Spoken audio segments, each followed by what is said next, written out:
السلام علیکم۔ میں ہوں محمد سرفراز ناز۔ ماہ اگست آتے ہی آزادی کے نغمے چار سو گونجنے لگتے ہیں۔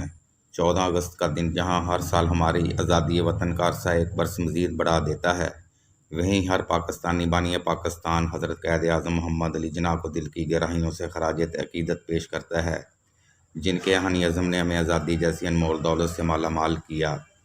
1940 میں قرارداد پاکستان منظور ہونے کے بعد قائد اعظم نے آزادی کی تحریک کو تیز تر کرنے کے لیے متحدہ ہندوستان کے کئی اہم علاقوں اور شہروں کے دورے کیے تھے، اور ہماری خوش قسمتی ہے کہ ان کے قدموں نے لعل پور کی دھرتی کو بھی سرفراز کیا تھا۔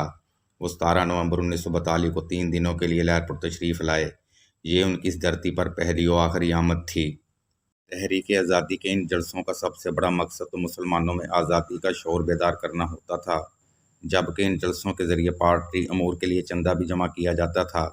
دھوبی گھاٹ، جسے اب اقبال پارک کہا جاتا ہے، میں جلسہ عام کے لیے بڑے پیمانے پر انتظامات کیے گئے تھے۔ آزادی کانفرنس میں شرکت کے لیے چندہ فیس بھی رکھی گئی تھی، جس کے تحت کرسی کا ٹکٹ 2 روپے، فرش 2 آنے، مجلس استقبالیہ فی کس 5 روپے اور ڈائس کے لیے 1 سے 500 روپے کے ٹکٹ جاری کیے گئے تھے۔ حضرت قائد اعظم 17 نومبر 1942 کی سپہر ریل کے ذریعے لعل پور پہنچے۔ ان کے ساتھ ان کی بہن محترمہ فاطمہ جناح بھی تھیں، جبکہ چند رکنی وفد ان کے ہمراہ تھا۔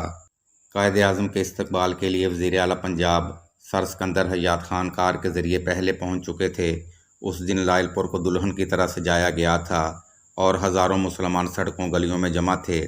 ریلوے اسٹیشن سے لے کر دھوبی گھاٹ تک 51 خیر مقدمی آرائشی گیٹ بنائے گئے تھے، اور ہر دروازے کا نام اسلامی مشاہیر کے نام پر رکھا گیا تھا۔ یہ جلوس کئی گھنٹے بعد اپنی منزل تک پہنچا، اور راستے میں بہت سے حضرات نے حضرت قائد اعظم کو چندے کے لیے رقوم اور تحائف بھی دیے۔ پنڈال میں کم از کم 50,000 افراد موجود تھے۔ سپاس ناموں کے بعد تحریک پاکستان کے کارکن خلیق قریشی، جنہوں نے بعد میں لعل پور سے روزنامہ عوام کا اجرا کیا، وہ ظہیر قریشی کے والد محترم تھے۔ بیان کیا جاتا ہے کہ اسی جلسے میں انہوں نے سب سے پہلے لے کے رہیں گے پاکستان کا نعرہ لگایا تھا، جو تحریک آزادی کا مونوگرام بن گیا۔ اس موقع پر انہوں نے اپنی مشہور زمانہ نظم پڑھی، جس کا مکھڑا یہ ہے: ملت کا خضر راہ محمد علی جناح، بے تاج بادشاہ محمد علی جناح، جو رک سکا نہ کفر کے کوہ مہیب، وہ سیل بے پناہ محمد علی جناح۔ حضرت قائد اعظم نے خلیق قریشی کے نظم کو پسند کیا اور انہیں داد سے نوازا۔ جلسہ کے بعد قائد اعظم کے قیام کے لیے کرنل محمد حیات کی کوٹھی منتخب کی گئی۔ بیرون چنوٹ بازار اس کوٹھی کی جگہ اب الائڈ بینک تعمیر ہو چکا ہے۔ اس دن ایک لطیف واقعہ بھی پیش آیا، جب یہاں کے مشہور شعبدہ باز بابا غلام رسول نے قائد اعظم کی جیب سے رومال اڑا لیا تھا، اور انہیں اس کی خبر تک نہ ہو سکی۔ جب بابا جی نے معذرت کے ساتھ انہیں رومال واپس کیا، تو قائد اعظم نے مسکرا کر بھی انہیں داد دی تھی۔ کون بے گماں ہے محمد علی جناح، محمد علی جناح۔ حضرت قائد اعظم نے یہاں قیام کے دوران مختلف تقریبات میں شرکت کی، اور ہندو، سکھ، عیسائی وفود کو قیام پاکستان کے مقاصد سے آگاہ کیا۔ ایک موقع پر انہوں نے تقریر کرتے ہوئے فرمایا کہ حضرات، لعل پور پنجاب کا ایک بڑا شہر ہے، بلکہ پاکستان کے قیام کے بعد بھی یہ ایسا ہی شاندار شہر ہوگا۔ پنجاب مسلم لیگ کانفرنس کے آخری اجلاس کی تقریر میں ان کا ایک فقرہ یوں تھا کہ مسلمانوں کو اس وقت 3 چیزوں کی اشد ضرورت ہے، اور وہ ہیں علم، تجارت اور تلوار۔ یہ 3 چیزیں قوم کی بنیاد ہیں، انہیں حاصل کرو۔ انہوں نے اپنے خطاب میں مزید فرمایا کہ اب پاکستان کے سوال کو لے لو۔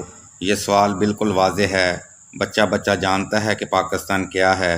میں آپ کو سی پی کا ایک واقعہ سناتا ہوں۔